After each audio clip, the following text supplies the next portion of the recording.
Starting with the name of Allah, who is the most gracious and the most merciful. Assalamu alaikum everyone, to our honorable guests. Thank you so much for giving me the chance to, thank you so much for giving me opportunity to present today.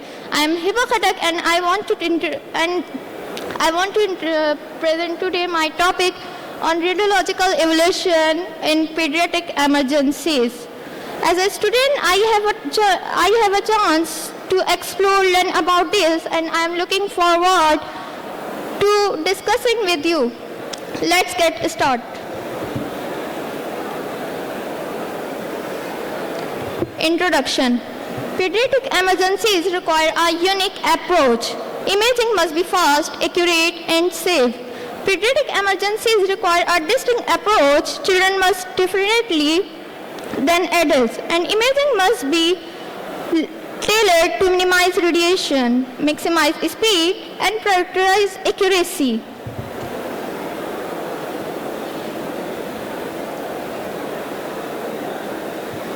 Imaging modalities in pediatrics. First we have X-ray, then ultrasound, then CT, then MRI. In X-ray, first line for trauma, chest and bone, and ultrasound, no radiation, great for soft tissues, great for abdomen and soft tissues.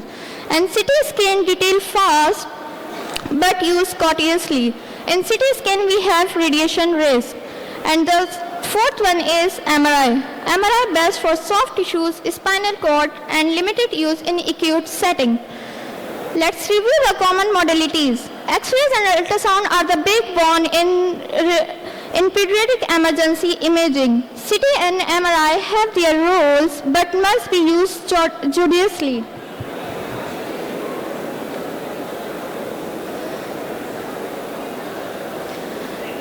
Common pediatric emergencies. In common pediatric emergencies, we have trauma, acute abdomen, respiratory distress, neurological symptoms, and infections. Now we will look how we use imaging in specific emergencies, starting with trauma and moving through abdominal, respiratory, and neurological conditions.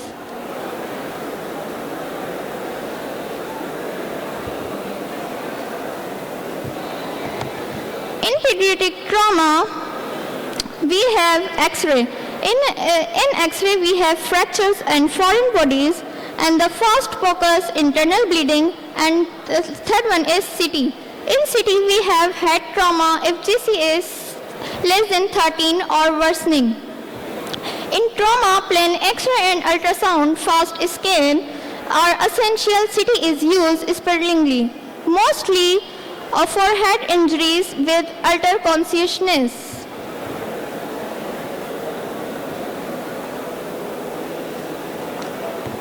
The second one is acute abdomen.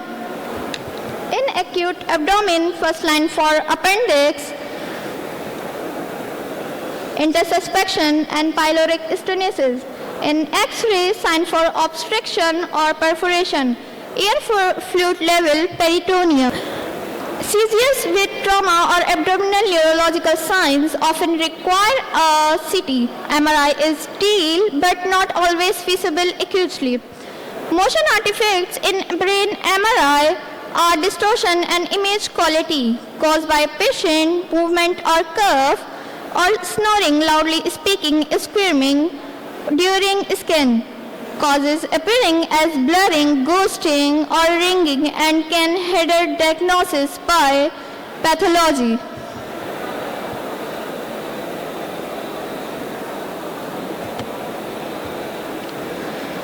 And the last one is infection and fever without source. Infection and fever without source, we have chest X-ray and ultrasound abdomen and CT and MRI.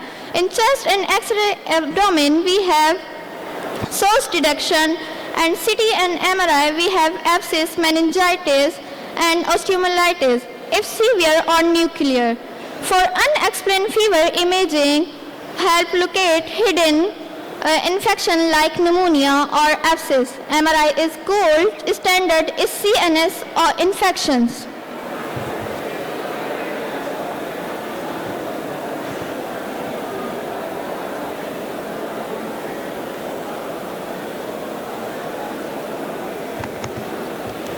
radiation safety in pediatrics. In radiation safety, in pediatrics, we have ALARA.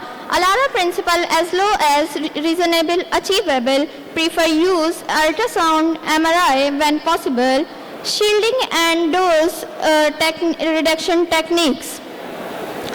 We must always follow the rule of ALARA principle to protect children from unnecessary radiation. Use ultrasound and MRI when feasible.